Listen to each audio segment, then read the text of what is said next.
Bon alors, de manière impromptue, je vais répondre brièvement à un détracteur sur YouTube qui habite Le Mans, je ne sais plus son pseudonyme, et qui me dit tu ne penses pas ce que tu dis, tu habites Le Mans comme moi et tu sais bien que nous sommes envahis par des immigrés.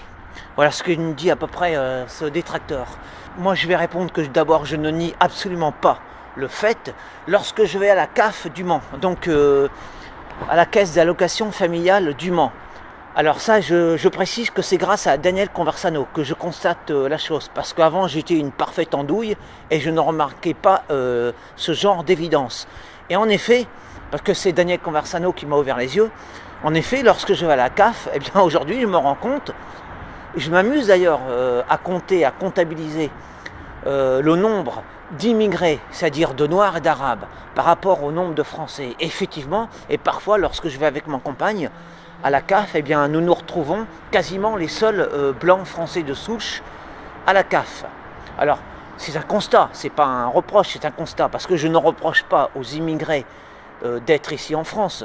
S'il fallait reprocher ce genre de choses, eh bien, je le reprocherais aux politiques et non pas aux, disons, aux pions, j'allais dire, parce que les êtres humains réagissent selon leur intérêt à eux, et le fait qu'ils soient là en France, ce n'est pas de leur faute, c'est la faute aux politiques. Ça, c'est à préciser. Alors, donc, je m'amuse à comptabiliser, donc, je disais, le nombre de blancs, de Français de souche, par rapport aux immigrés. Et c'est vrai, c'était à chaque fois, systématiquement, c'est flagrant, c'est frappant. Eh bien, nous nous retrouvons, ma compagne et moi, quasiment seuls, pour ne pas dire parfois seuls. Les seuls Français blancs, donc, dans la CAF. Mais alors, donc, je voulais en revenir à la chose. Donc cette personne, ce détracteur sur YouTube me parle des arabo-musulmans, des noirs en termes, enfin il me dit des basanés dégueux, enfin je ne sais plus le terme, mais j'en ai contre, non pas le fait d'être basané, le fait d'être négroïde, j'en ai pas contre ça, j'en ai contre les comportements humains, c'est différent. Parce que bien évidemment, je n'assimile pas la couleur de peau ou la civilisation, enfin l'origine des gens avec le comportement. Puisqu'il y a des immigrés qui se comportent bien, c'est pas la peine de le nier. Certes, on ne les voit pas, ils sont pas visibles. C'est ce qu'on appelle une majorité invisible. Mais il se trouve que la majorité je peux le dire, la majorité des immigrés se comportent bien. C'est vrai qu'il y a une minorité qui par définition, enfin qui par nature, puisqu'elle est bruyante, eh bien on l'entend par nature, et c'est l'arbre qui cache la forêt. Mais c'est vrai, alors je ne nie pas le fait, je ne nie pas qu'il y ait une délinquance arabo-musulmane. Il y a une délinquance, et forte en France, et majoritaire par rapport aux délinquants français. C'est ça que je veux dire. Je vais en surprendre plus d'un là. C'est-à-dire que je disais que je suis, donc j'en ai contre les comportements.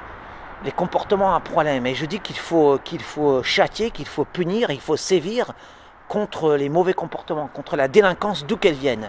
Mais je vais rajouter une précision quand même. Contre les arabo-musulmans, eh bien je suis pour une sévérité plus grande encore par rapport aux Français de souche. Et pourquoi? Eh bien parce que ces gens-là doivent donner l'exemple. Et donc lorsqu'un arabe, un noir, fait preuve de délinquance, eh bien c'est encore plus grave. C'est encore plus grave du fait qu'il est immigré. Et bien moi j'estime que ces gens-là devraient faire preuve d'encore plus d'esprit civique. Et c'est pour ça que je suis pour le châtiment encore plus sévère des arabo-musulmans lorsque ceux-ci se rendent coupables de délinquance. Parce qu'ils salissent leur communauté en agissant de la sorte. Et regardez le résultat aujourd'hui. Il y a un racisme anti-noir et anti-arabe qui se développe à cause de ces gens-là.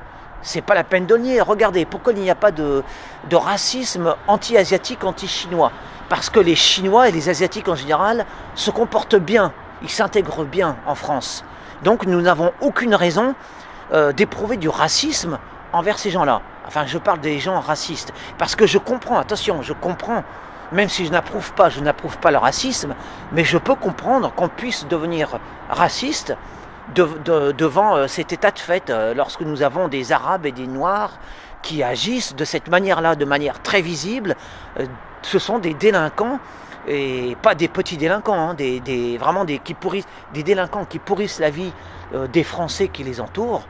Et je comprends qu'on puisse devenir raciste, même si je n'approuve pas. C'est humain, c'est parfaitement humain. Et si nous, Français, nous allions au Mali, en Algérie ou n'importe où, dans ces pays-là, que nous agissions mal envers les autochtones, eh bien, ces derniers seraient racistes envers nous, ce qui me semble logique. Donc je disais que je suis pour une sévérité extrême envers ces délinquants-là, qui c'est vrai, donnent une image déplorable de leur communauté. Et en cela, donc, je rejoins Conversano sur cette ligne de pensée-là. Enfin, Conversano, non, lui, il est même pas pour... Enfin, je veux dire en général, parce que Conversano est pour donc l'égalité dans les châtiments. Moi, je suis pour une sévérité supplémentaire envers les arabo-musulmans pour sévir contre la délinquance, pour les raisons que j'ai expliquées.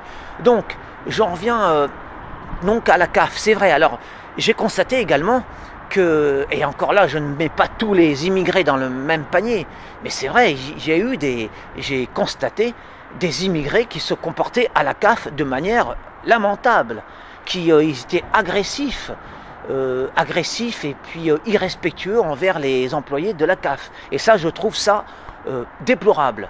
Hein, ça, je peux le dire. C'est d'autant plus déplorable que ce sont des immigrés. De la part de Français, je ne l'accepterai pas. Encore moins de la part d'étrangers. Voilà, mais ceci est à dire, et bien sûr, c'est politiquement très incorrect. Et pourtant, c'est à dire. Il faut le dire. Et c'est en disant les vérités, en disant les choses vraies, et puisque ce n'est pas du mensonge, c'est la vérité, eh bien qu'on peut amener les gens sur un point d'accord. C'est l'honnêteté qui triomphera. Voilà, l'honnêteté de la pensée, la franchise. Moi, je suis pour la franchise. Il faut dire les choses comme elles sont. Un noir, c'est un noir. Un blanc, c'est un blanc.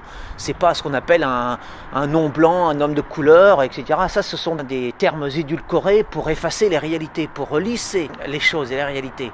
Et s'il y a des civilisations différentes, ce n'est pas parce qu'elles se mélangent. C'est ce qui fait la richesse, l'unicité, l'exclusivité des civilisations. C'est qu'elles sont différentes, sinon ce ne seraient pas des civilisations. Cela dit, entendons-nous avec intelligence. On s'entend bien avec les Asiatiques. Pourquoi on ne s'entend pas avec les arabo-musulmans? C'est parce qu'il y a un problème de délinquance chez eux. Il ne faut pas le nier.